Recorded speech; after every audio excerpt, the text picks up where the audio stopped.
Assalamualaikum warahmatullahi wabarakatuh. Bismillahirrahmanirrahim. Alhamdulillahilladzi an'ama alaina bi ni'matil iman wal islam. Asyhadu an la ilaha illallah wahdahu la syarikalah wa asyhadu anna sayyidana Muhammadan abduhu wa rasuluh.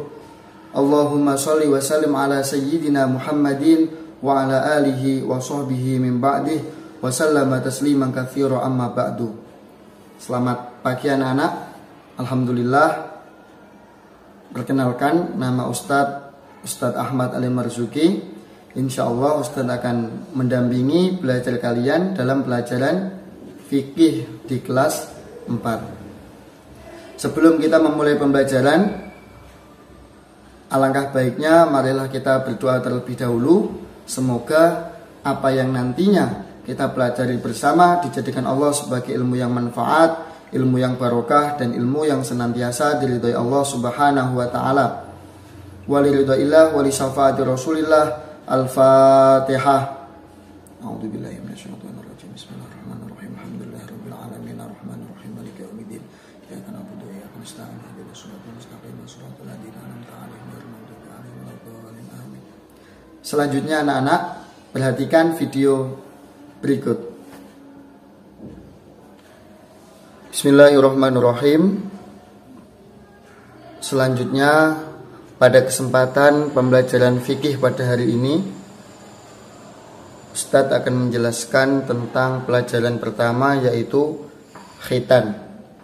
Dengan tujuan pembelajaran, dengan membaca teks, siswa diharapkan mampu memahami pengertian sejarah dan hukum khitan dengan baik dan benar.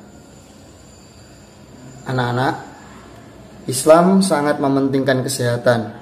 Setiap anak laki-laki diwajibkan untuk melaksanakan khitan. Khitan merupakan salah satu cara agar terhindar dari penyakit, khususnya penyakit kelamin.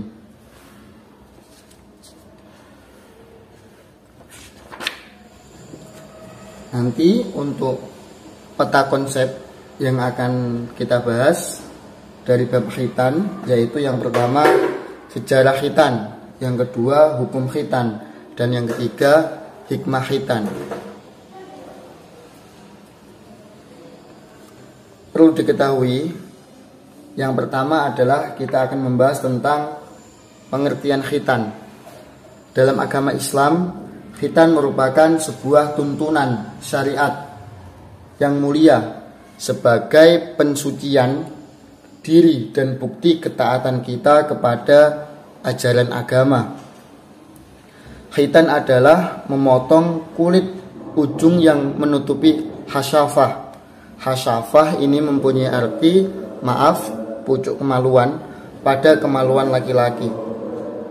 Ujung kulit kemaluan tersebut seringkali menjadi sarang penyakit yang berbahaya, seperti kotoran, virus, najis, dan bau tak sedap. Namun yang lebih utama berkhitan adalah untuk menyempurnakan fitrah kesucian.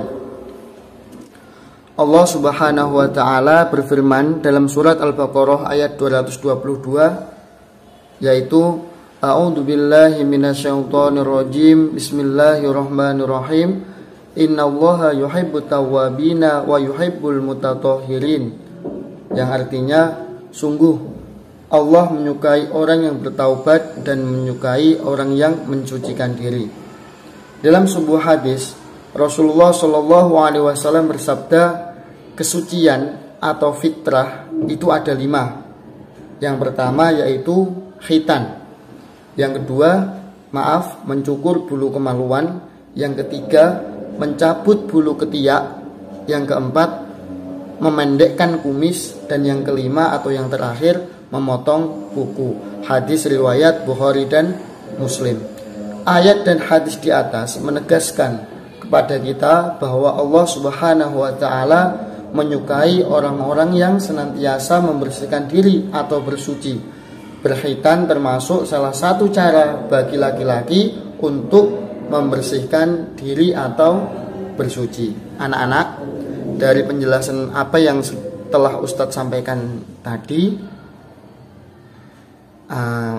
anak-anak mungkin bisa berlatih untuk menjawab soal apa pengertian khitan. Tadi sudah dijelaskan Ustadz. Dan yang kedua, tuliskan dalil bahwa Allah Subhanahu wa Ta'ala menyukai orang bersih dan suci. Selanjutnya anak-anak perlu diketahui bahwasannya yang kedua kita akan membahas tentang sejarah khitan. Berkhitan merupakan perbuatan yang telah dilakukan oleh manusia sejak dahulu kala. Mereka memperhatikan kepentingan berkhitan sehingga tetap dilakukan umat manusia sampai sekarang. Para ulama sepakat bahwa manusia pertama yang diwajibkan Allah Subhanahu wa Ta'ala untuk berkhitan adalah Nabi Ibrahim alaihissalam. Beliau berkhitan pada usia 80 tahun. Jadi manusia pertama yang diwajibkan untuk melakukan khitan adalah Nabi Ibrahim alaihi salam. Beliau berkhitan dengan usia yang sudah cukup tua, yaitu pada usia 80 tahun. Kewajiban ini kemudian berlaku bagi para nabi dan umatnya setelah masa Nabi Ibrahim alaihissalam. Nah, setelah Nabi Ibrahim ini melaksanakan khitan, kebiasaan ini berlaku kepada nabi-nabi setelahnya, setelah Nabi Ibrahim sampai dengan Nabi Muhammad dan sampai pada umatnya.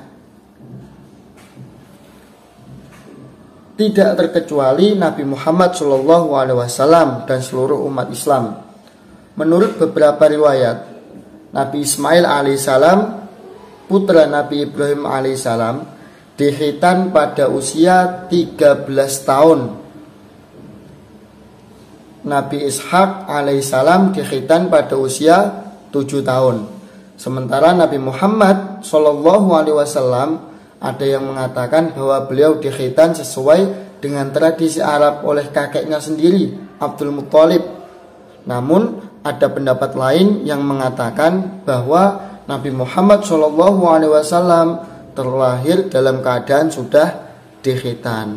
Jadi setelah Nabi Ibrahim ini mendapatkan perintah untuk berkhitan, lalu Nabi Ibrahim mengkhitan putra-putra beliau. Yang pertama yaitu Nabi Ismail yang dikhitan pada usia 13 tahun, dan yang kedua Nabi Ishak yang dikhitan pada usia 7 tahun. Nah, untuk Nabi Muhammad di sini ada dua versi. Versi yang pertama, Rasulullah SAW dikhitan dengan cara menggunakan tradisi Arab, yaitu dikhitan oleh kakeknya yang bernama Abdul Muthalib. Tapi untuk riwayat yang lain menjelaskan bahwasannya Nabi Muhammad SAW ketika lahir ke dunia ini sudah dalam keadaan berkhitan. Anak-anak, dari apa yang telah Ustadz sampaikan, anak-anak juga bisa berlatih untuk mengerjakan ayo berlatih. Soal yang pertama yaitu siapakah manusia pertama kali yang melakukan khitan, dan yang kedua pada usia berapakah Nabi Ishak alaihissalam dikhitan. Dari Ustadz mungkin pada pertemuan hari ini Ustadz cukupkan sampai di sini. Semoga menjadi ilmu yang manfaat buat kita semua. Kurang lebihnya mohon maaf. Wallahu muwaffiq ila aqwamit thoriq. Assalamualaikum warahmatullahi wabarakatuh.